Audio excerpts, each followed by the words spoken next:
The BumbleKast is for entertainment purposes only. The host's comments and opinions, and those of their guests, are wholly their own and do not represent that of any other entity. Content is provided as is, with no guarantees of accuracy or timeliness.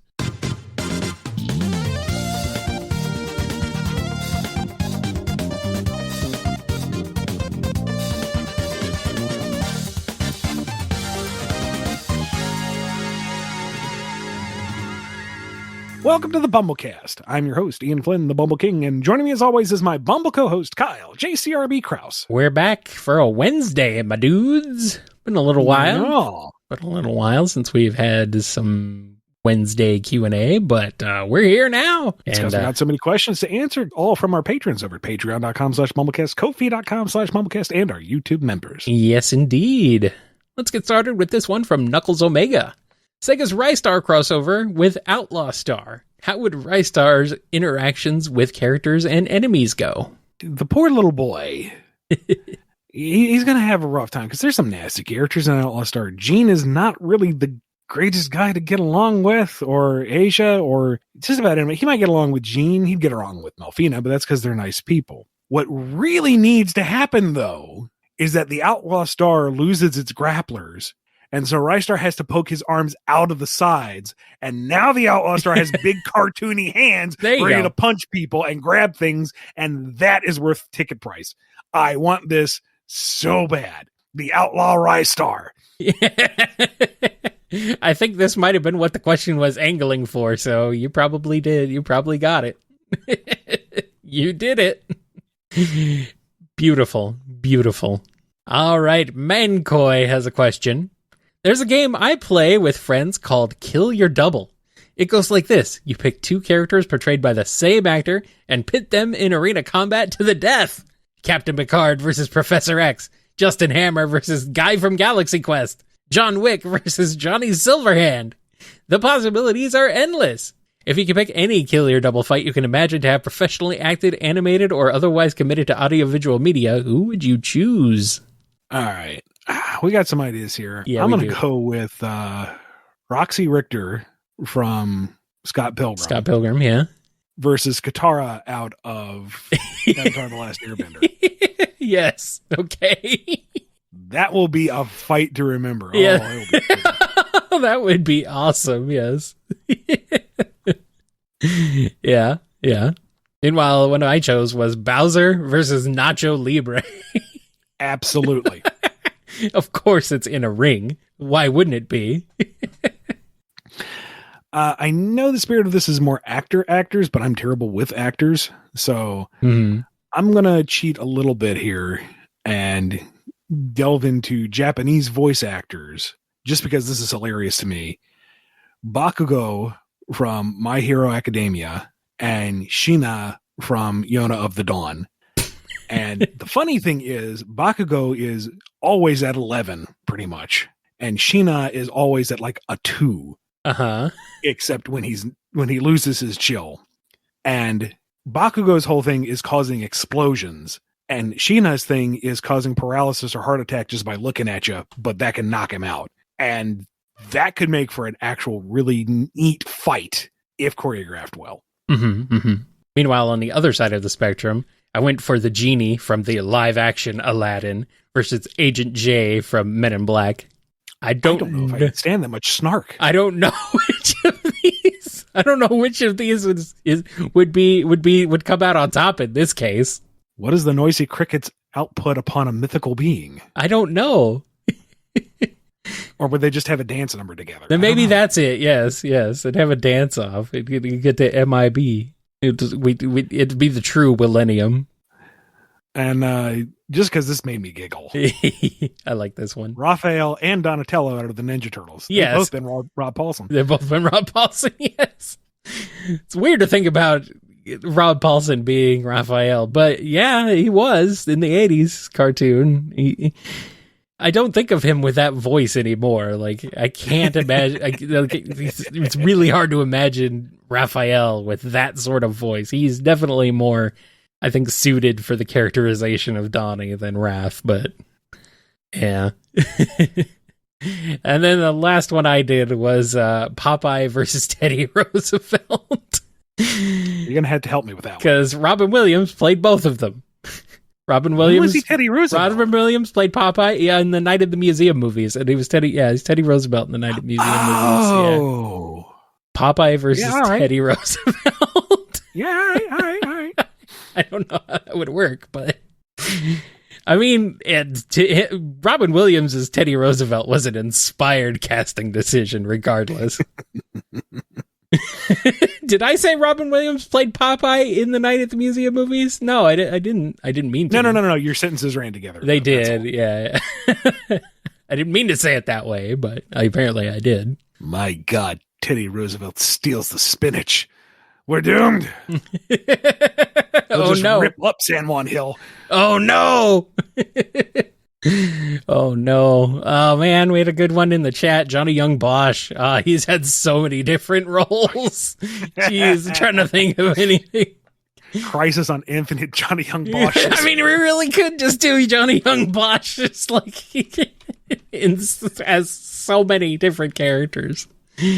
He's been so many different characters. I mean, most voice actors have, but Johnny also has the distinction of being in a lot of live action roles too. So there's way too many good ones for that. But all right, let's move on to this one here from Mixiger17. Are there any specific lines from older video games you can still remember the exact way they were said, tone and all? Sometimes I still randomly remember how Bertie Bott's wizard card info was read in the PS1/PS2 Harry Potter games and Felix Summerbee's. Pretty much all the special attacks out of Skies of Arcadia. A lot of racing game announcers live in my head rent-free, especially from the mid to late 90s. So like F-Zero X, the guy going, "You got boost power!" and stuff like that. Or Wave Race 64s with the Wave Race 64's announcer who's like, good, maximum power! Things like that. It's like, it's ridiculously overblown, just amazing, over-the-top racing game announcers. I really miss those. They really need to make a comeback. Speaking of Johnny Young Bosch, his line reads for Guy Cecil in Tales of the Abyss. Oh my God, dude, so much swagger. Just like such cool, awesome. Guy is just the guy. But there's a particular exchange between him and one of the optional bosses where she threateningly says, "How long do you think you can keep me entertained?" And he says just immaculately, "How long do you think you can stay alive?" I was like, oh, dude. That's powerful. I mean, granted, a lot of the line reads throughout that game are good, especially with all the mystic arts. And that's just a really well voice acted game overall. Mm-hmm. And Yuri Lowenthal is relatively famous for this one particular scene as Luke that resonated so well that it kind of eclipsed the Japanese voice actors moment, to the point where the next game's protagonist was named after the voice actor. It was named Yuri, yeah. Yeah, Yuri Lowell, no less. So Yuri Lowell, yeah. Okay, that's why his name is literally Yuri Lowell. Because that one particular scene where Luke loses it completely is... Wow. It was the scream heard around the world, and it's like, ooh. Fantastic. Yeah. It's... Jeez. There's just so many repetitive ones because like things that you hear over and over is just like, they get stuck in your head. Also, Jade Curtis's rendition of Indignation, I think is still my favorite version of that spell. Oh my God. Nice. Very nice. All right. Nikki Rabbit has a question. Good news, Ian. You wished on a shooting star and Drogoon is now a multimedia juggernaut. A brand new spin-off comic for it is being planned, and 4 writers are on tap to do it. Neil Gaiman, Dan Slott, Scott Snyder, and Rob Liefeld. What are their pitches, and which one would you ultimately pick to write the comic? You sure that wasn't a shooting monkey's paw? I think it was. It's a shooting at me star? Yeah. All these are, I don't know. Tell you what, put all 4 in the writer's room together and they can't come out till they decide on a singular direction. Uh-huh. And then you weld the door shut. No, that's not fair. Some of them. Oh, no. Oh, no. Oh, no. I mean, some just comes down to I did not like their particular style. It's no fault against them specifically. Others, No. Yeah, there's one in particular on that list who. Yeah, but we're a happy show. We try to stay positive. So, hey, I this is why I want to have ironclad control over this one, so we don't have these scenarios. Shooting stars be damned. Yeah. Your pitch is, fine, I'll do it myself. Here's one from Peregrine78. What are y'all's thoughts on the Xenoblade Chronicles video game series? My favorite part of the series is that it has, in my opinion, some of the greatest video game music I've ever heard. It's up there. I've played some of X. Oh, yeah? Which I think is very much an outlier for the series. Like, not really indicative of the rest of it. Mm-hmm. I ran out of steam at some point because I needed a particular character's affinity up before I could progress the story, and I couldn't find them on the world map to re-recruit them into my party to go on missions to get the affinity up. And it's like, this is too tedious. I cannot do this. That said, very, very few games, movies, any media have elicited the sense of awe and wonder that world map had. Like, I was skirting around the very edges trying not to die from stuff that was vastly over leveled for me just because I wanted to experience the world. It was phenomenal. And oh my God, the music. So I'm tempted to pick up the remaster that they've got coming out, but I haven't seen anywhere specifying if any of the quality of life changes have made it easier to, manage your party and progress the story, because I don't want to have to figure out where they are all over the map with no indicator of any kind. I can't do that. Yes, it's immersive. I get that, but I only want so much immersion. I don't want that. Tell me where to go, game. People in my party, and we all roll out in our big transforming mechs, and we beat up the giant cat thing, and let me have a good time. Yes. I mean, there's kind of a reason why that series, I think, musically has been lauded. Like, I mean, they're definitely overdone now, but like Gower Plain is just an awesome overworld theme. And then You Will Know Our Names, like the main battle theme from the first game, is just, so good. So good. Yes, they're way overplayed now, but man, there's a reason why they're overplayed.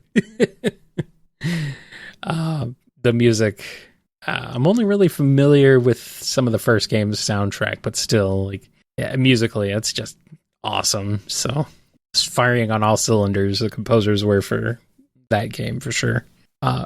Peregrine is reminding me in the chat that Counterattack from the second Xenoblade Chronicles game. Yes, I have heard, I haven't heard the original. I've heard some covers of that one, though. And yes, that is a fantastic track, at least in cover form. I'm sure the original is also great, but yes, I agree with you there.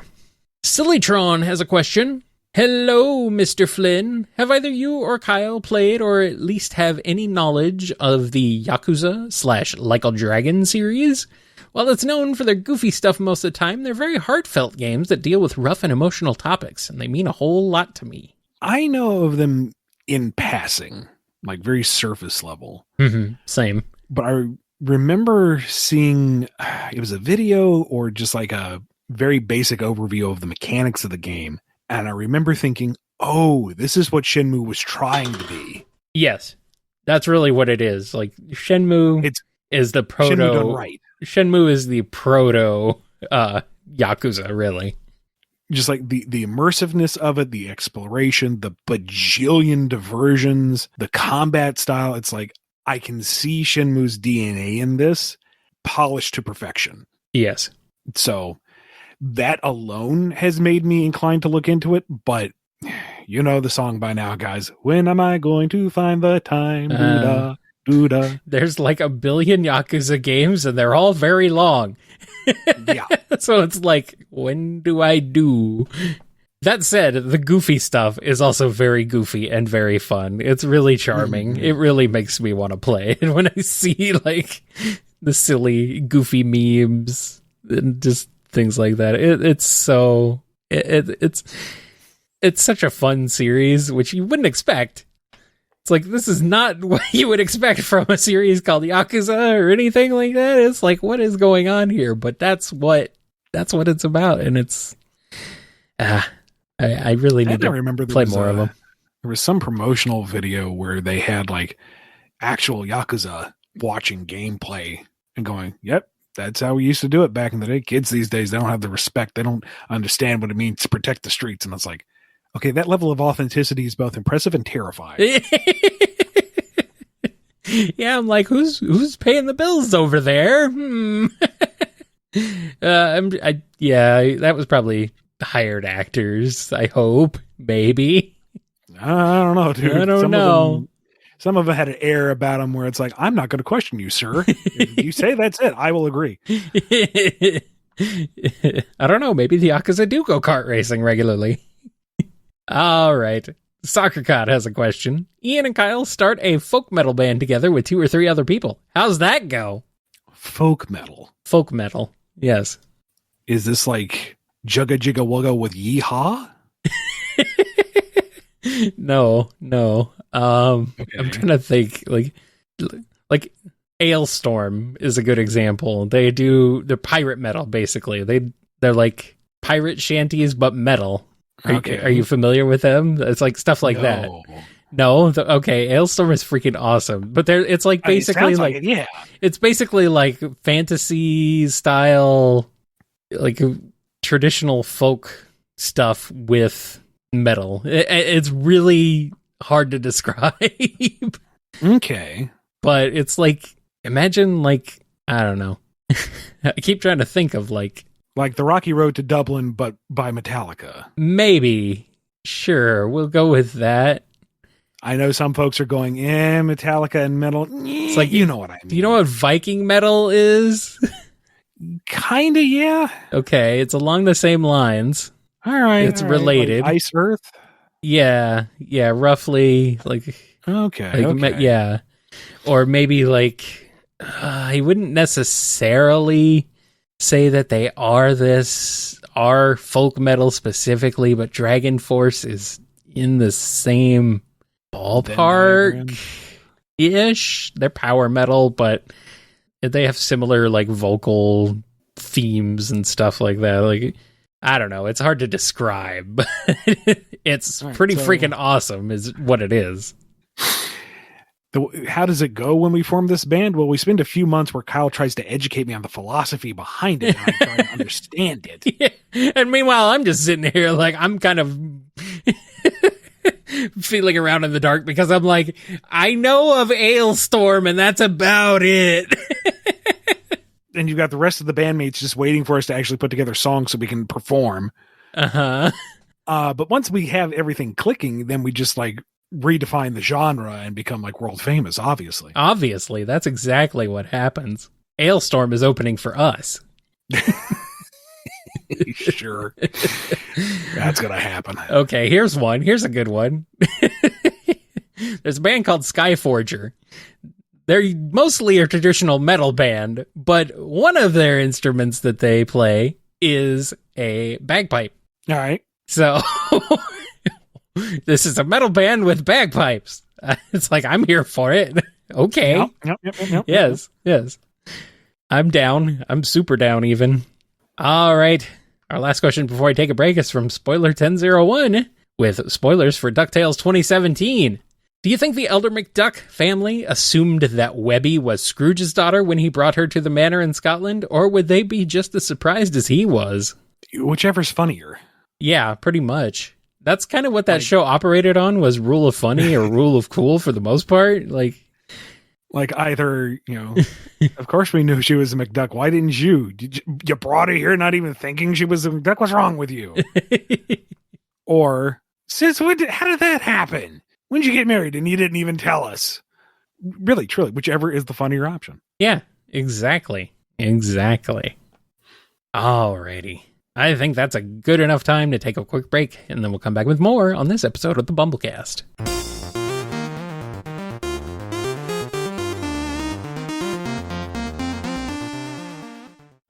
We're the bee and the berry. I'm the bee. Straubs. No, I'm the bee. Oh, my bad. We can cut that, right? No, we can cut that. Okay. We're the bee and the berry. I'm the bee. And I'm Strawberry. And The Bee and the Berry is an irregularly scheduled podcast where we talk all things Sonic, writing fan fiction, and fan creation. We snoop around at fan events, review the latest and hottest Sonic content, and host interviews with our fellow Sonic fan creators. You know, just girly things. And hey, if you want, you can totally send us any discussion topics or questions you'd like us to talk about, and we might answer them. Or we might not. But hey, you never know. You can find us on Twitter, Blue Sky, Tumblr, and YouTube at The Bee the Berry. Okay, we're running out of time here. Gotta grow fast. Ciao!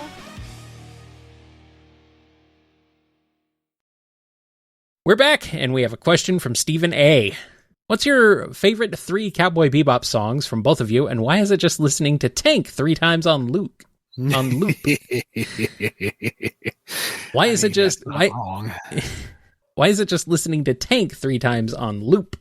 I mean, that's not wrong. Yeah, you're right. What's the see, I don't know the names of any of the tracks. It's just what immediately comes to mind. Yeah. There's the kind of choir piece from when Spike and Vicious are fighting and they blow up the church. You're kind of barking up the wrong tree because I don't really know the songs because I've still not watched Cowboy Bebop, really. I think I've seen a couple episodes, but they were out of context and out of order, so I had no idea what was going on. Next time you're up here, we're locking the doors and you're going through the whole thing straight. Sounds good to me.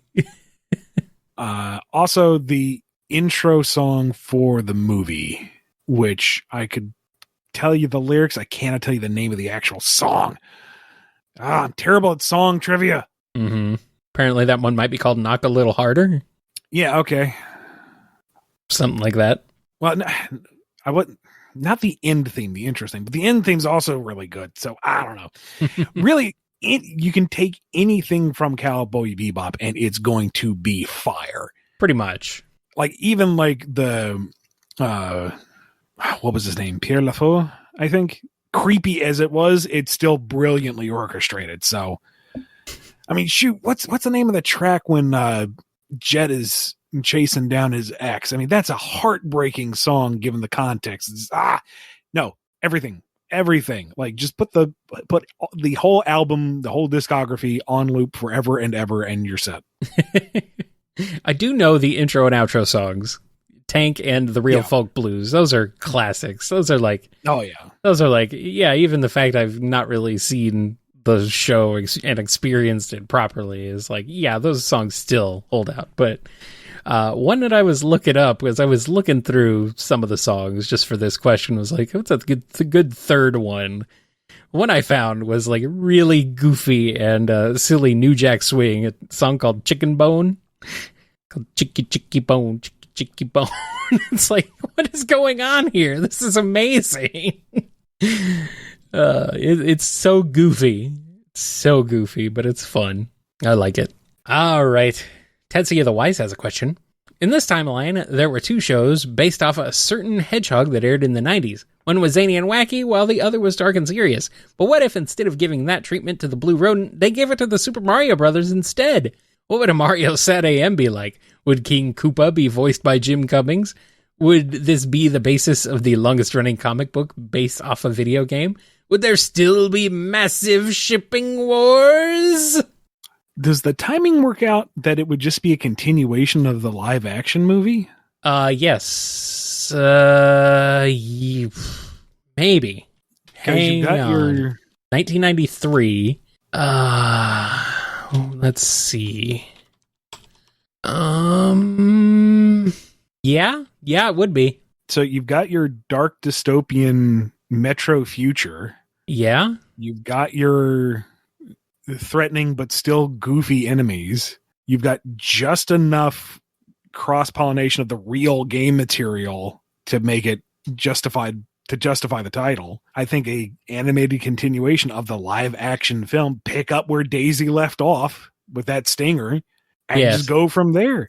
Yeah, I mean, that is perfect. I don't really see, based on the timing and everything, I think that's right on. That would probably be how they'd go with it if they did. Like, season 1 is all of Koopa's illegitimate children are carving up the city, trying to claim boroughs for themselves, and Mario and Luigi have to take back the city block by block for your individual episodic adventures that all build towards a cohesive ending. Mm-hmm. And then your season 1 stinger is that Koopa's back somehow. And then season 2 is fighting against Koopa and picking up strings and narrative threads you left from the first season.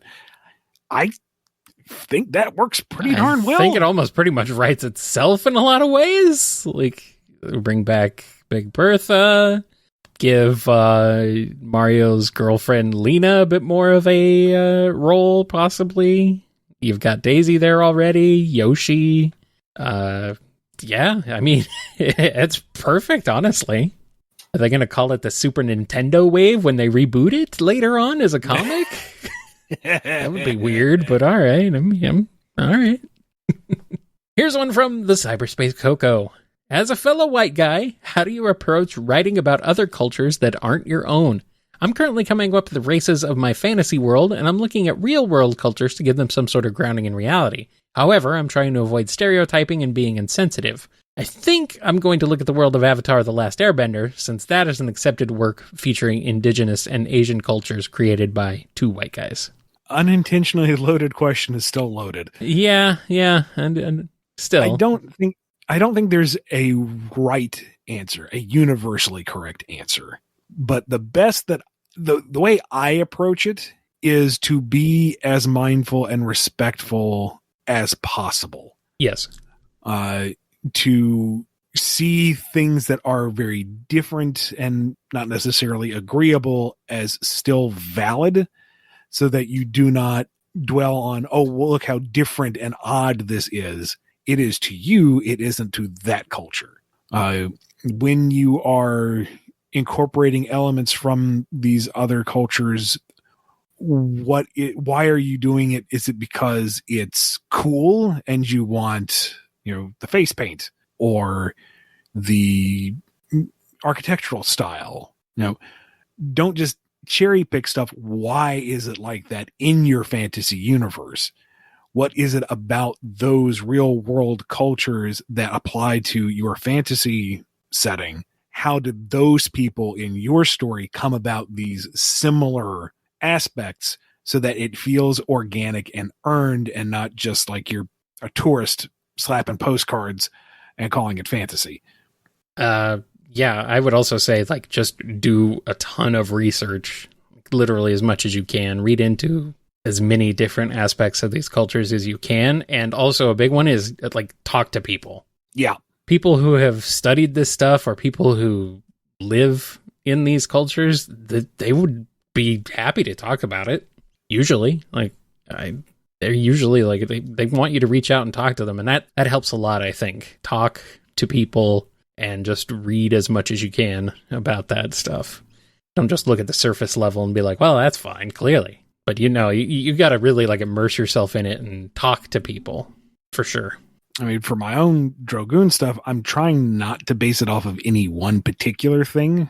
I'm trying to look at it within the context of its own world and build from there. And my nightmare is that I'm going to come up with something that I feel like is wholly original, and it will be flagged as, oh, well, this is clearly a very crass representation of this people from this era. And I'm like, I don't even know they existed. What?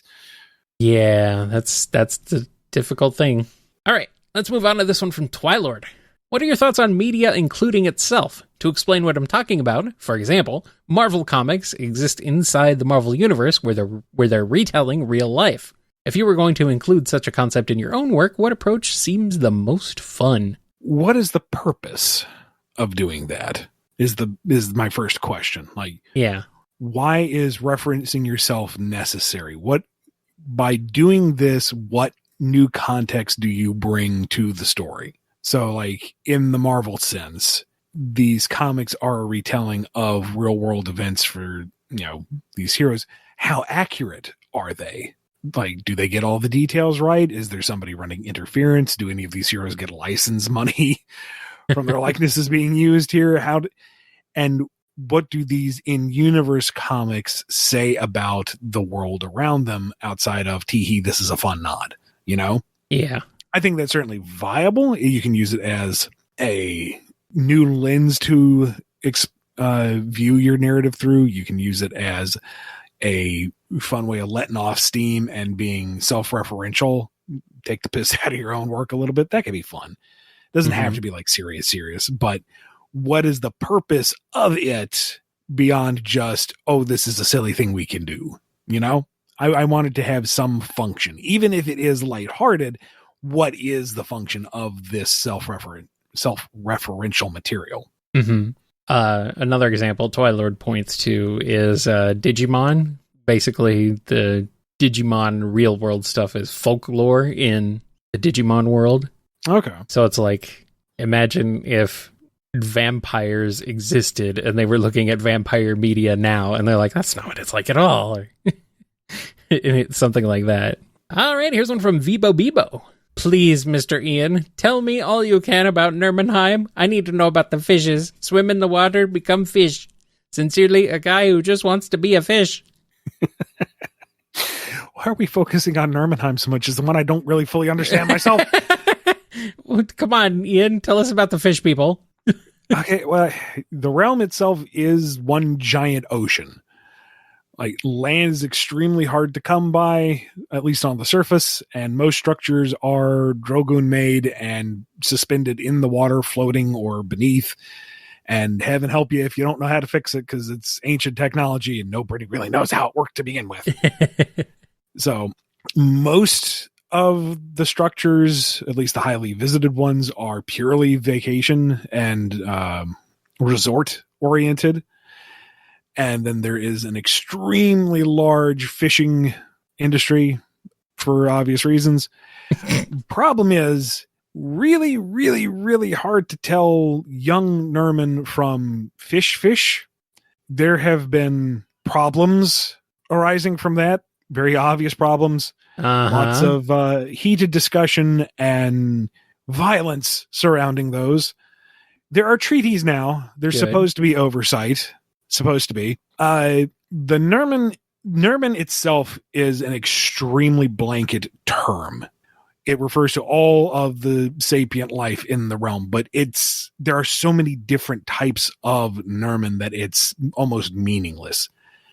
You could kind of divide them into the more mammalian and the more pescatarian. Not pescatarian. That's the wrong term entirely. Fish-based ones. And even then, culturally, they're seen as one people, and that's very, very wrong. Culturally, they're extremely different. And even within those two very massive subgroups, you have a huge variety in terms of peoples and backgrounds and customs and whatnot. Body type wise, very broad analogy here. They're mer people. Fishy lower half, people-ish top half. Not human, though. That's no, I hate that. They're fishy people or dolphiny people or whale-like people all the way through. It's just the top half is more humanoid. You can't just call people fishy like that. Come on, that's rude. The more mammalian Nerman are more likely to be found interacting with the greater Galaxant community because they can breathe air readily. They have a danger of drying out if they are not properly moisturized, but they are kind of the ambassadors for the most part. You'll find them working topside and traveling more than the more fish-like ones, who are water breathers. And they can work on land. They just need some form of respiratory assistance. So if you see a fishy Nerman abroad, there's a reason for them to have left the ocean. Uh-oh. And what they can look like, pick your favorite type of fish and just kind of slightly anthropomorphize it. And there you go. Your Nerman Sona can be just about anything. I am drawing the line, though, at all sea life. It has to be some kind of bony fish, no cephalopods, no crustaceans, nothing that's like not with fins and gills, because then it would be like impossible to keep track of every permutation. There needs to be some logic behind it. And there is some logic as to why so many of the sapient races are humanoid to a degree, but that's long term, deep lore stuff. But what about like sharks? They count. Okay. I mean, they're more cartilaginous, but so they count. No sponges, no starfish, no starfish. No crabs, no crabs. Oh, now there are other things in the deep dark that can certainly be like that. Okay, but they're not necessarily sapient. There's all sorts of things down deep beneath the waves where people don't normally go. No plankton, no squirrels. No pineapples under the sea. No megalodons. Oh, there's just one. His name's Sid. You don't bother Sid. Oh, okay. Sid the Meg. Sid owns that part of the ocean. Good for him. Over there. Okay. Good. That better be canon, Ian. That's canon now. You said it. You said it. You said it. But one thing I am trying to work towards is, because I don't want each realm to be, here is the realm of hats where everyone is the same. So, but I do want it to be, there are cultural unifiers just in terms of environment and shared history and such. And I'm still figuring that out with the Nerman overall and trying not to make it too samey to the other realms as well. So I'm working on it, and maybe I can detail it all in my own personal Cimmerillion one of these days. But these questions are good because it forces me to think about it instead of sitting back and going, "I'll get to it." Yeah, there's so much to get to. Yes, and now you're coming up with new characters in the canon as we go here. Perfect. Oh no! Please leave Sid the Meg alone. Don't mess with him. Don't mess with him. He's doing his own thing. Just leave him alone. Hey, old Sid. You're passing through my part of the ocean. There's a toll. That toll is that tasty looking left leg of yours. Yum yum. Well, now you said like the world of hats, and now I'm just thinking of the world of water and hats. Fontaine. It's like, oh no. The brain rot truly is there. Oh no. We got one last question. It's from Vineclad. In JoJo's Bizarre Adventure Part 6, Stone Ocean, Father Pucci carries out Dio's plan to attain heaven. By Dio's description, attaining heaven is knowing one's fate. If people knew how their lives were supposed to go, that would bring them peace of mind.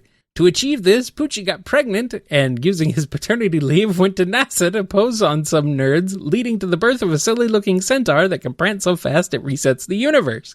In this new universe, people are aware of what actions they're fated to take and are unable to change it.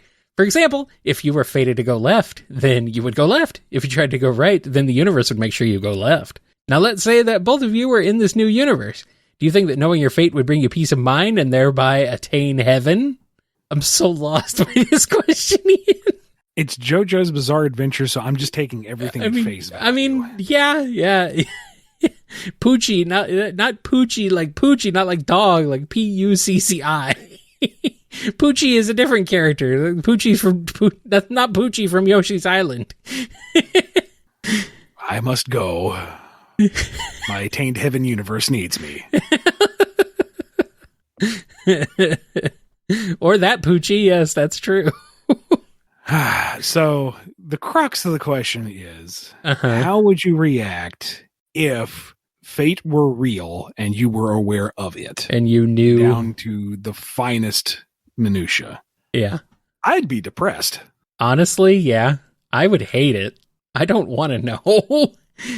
Like, even if I was on a path that was ultimately leading to success, it would be boring because there's no need to attain it. It's going to happen.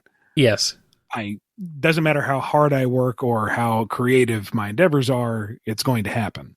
Or conversely, if I'm doomed to failure, what would ever be the point of trying? Exactly. Because I know all that I do, even fleeting success, will ultimately lead to nothing.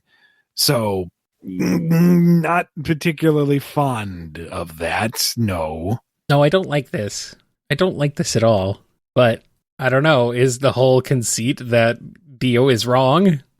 I mean, I know it's him, Dio, but like, still, I don't know what they're trying to attain with this particular story. No. Nah, no. I'm not sure, but I do know I don't want this. I would even say like a more nihilistic worldview would be more comforting, because even if the concept is that there is nothing, that we return to nothing, and that there is ultimately no meaning to the universe, that still gives you the freedom to make the moment that you're living in mean something. Exactly. It may not mean anything to you once we all return to the void, but in this moment and for those that come after, it will mean something. And that alone gives value to each and every moment that we enjoy, endure, whichever. Yes. The fatalism of this is it doesn't matter because there is a predestined conclusion and the route there has already been set. And that I find far more terrifying. No, that sucks. As long as we don't die on the way back to our home planet, then we'll be good. I mean, ultimately, we just have to make sure that centaurs don't go to NASA. Nothing against centaurs. Uh-huh. They're perfectly nice horse people, but just they need to be kept away from giant aerospace conglomerates. It just has to be that way. I'm sorry. Yeah. Sorry, sorry, it's a little centaurs. harsh. It's a little insensitive, but they didn't make the spacesuits for you, centaurs. I'm sorry. On this weird note, on this bizarre note, I think it's time to end. Thank you so much to everyone who supports the show via their patronage at patreon.com/BumbleKast, Ko-fi.com/BumbleKast, or by being a YouTube member. Be good to yourselves, be good to each other, make the most out of the moment, and we will see you next time on the BumbleKast. To be continued. I see what you did there. Is Blind Guardian considered folk metal? They were more power metal. I don't know. Genres are stupid. How you feeling? We're gonna make it through this. We're gonna make it. We're gonna make it. We're gonna make it. Hold on. I just think a live act I could All right. Sorry, it's children screaming outside here. Ugh, children. Ugh. You've been listening to the BumbleKast, a co-production of Bumble King Comics and the KNGI Network. Original theme music composed by Ken Coda Snyder. Remixed intro by T-Lopes. Find out more information, along with podcast feeder links, MP3 downloads, and more at bumbleking.com and kngi.org.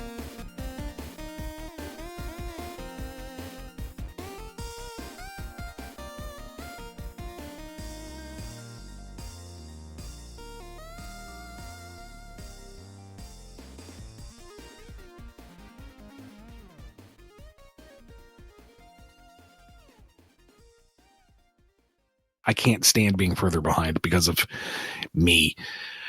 It's not your fault. I blame the ice.